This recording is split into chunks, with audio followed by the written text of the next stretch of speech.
Começamos agora um novo livro para o nosso canal. Hoje vamos tratar do livro No Rumo do Mundo de Regeneração. Estamos no início das grandes transformações e fenômenos próprios demonstram chegados os tempos anunciados pelas Escrituras e confirmados pelos imortais. Um livro de Divaldo Franco, pelo espírito de Manuel Filomeno de Miranda. Introdução.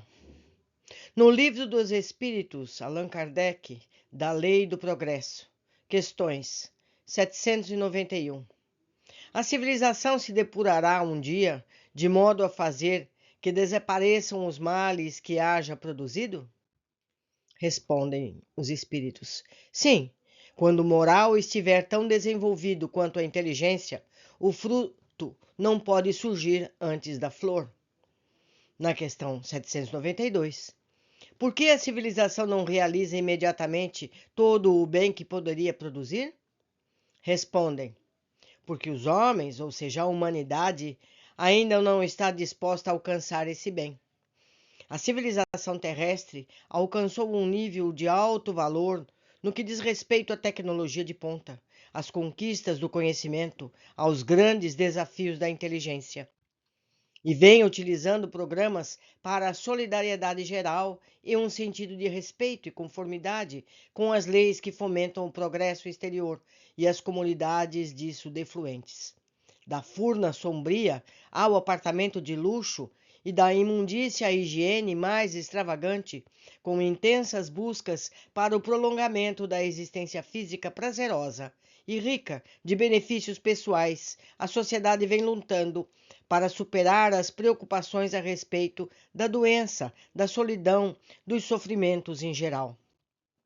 A faina de fruir comodidades, não poucas vezes, leva ao tormento egotista do abuso do poder, da indiferença pelos sofrimentos existentes e do desrespeito aos deveres que a vida impõe a todos os seus membros.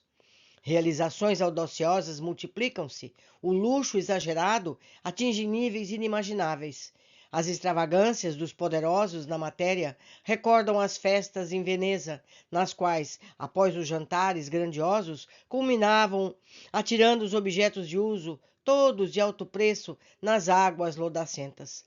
Divertiam-se os ricos em verem os aventureiros pobres que se atiravam em loucura sobre a lagoa Pardacenta para salvarem louças e talheres, assim como objetos de prata e ouro que enfeitavam as mesas nababas, enquanto o vinho, dominando-lhes a loucura, facilitava a prática de aberrações.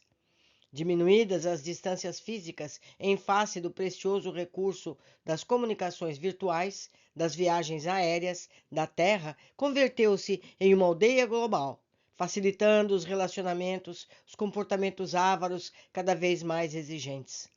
A ânsia de domínio na política, na sociedade, na economia, infelizmente tem facultado condutas insanas e desonestas, empurrando as massas desventuradas sempre em volume mais expressivo para a miséria absoluta.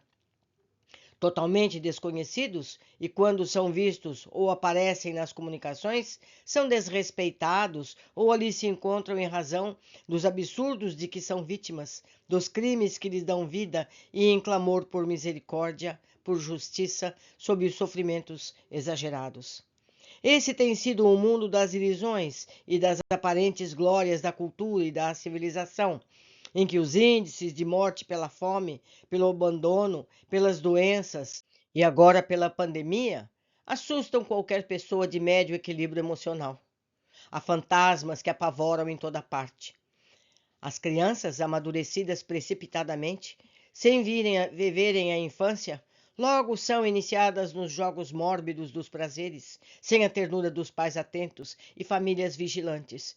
Embora as raras exceções, adquirem hábitos doentios e prematuros, enveredando pelas drogas alucinógenas e pelo sexo desvairado.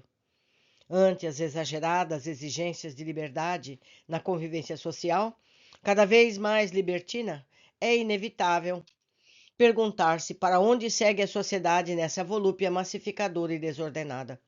Os idosos, em quase desamparo total, exceto quando ricos, e mesmo esses são internados em comunidades próprias e esquecidos pelos familiares ou desprezados, onde se encontram na condição de peso desagradável à economia social.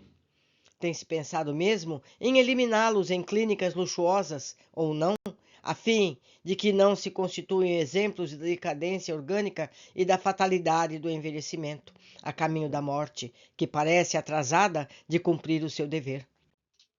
Paradoxos morais confraternizam ou enfrentam batalhas rudes e cínicas com os cidadãos que aspiram pela dignidade e nela se comportam, parecendo que toda existência deve parar no período jovem e maduro, para que o prazer lhe seja a única razão de viver. Sem dúvida, são turbulentos os dias da atualidade, em que genericamente vem desaparecendo o sentido existencial, senão as contínuas cargas de pessimismo, violência comprometidas com a destruição do ser integral e pleno em pensamento e atitude. Doutrinas estapafúrdias gozam de cidadania e os valores que engrandecem o ser, contribuindo para o equilíbrio psicofísico dos indivíduos, são substituídos por fantasias absurdas e gozos extravagantes. Felizmente, a doutrina de Jesus, submetida ao cinismo cultural e comportamental, sobrevive com a sua chama do amor e do perdão, da solidariedade e do bem, sustentando os milhões de vidas que se lhe vinculam e trabalham pela ordem e pelo dever da solidariedade.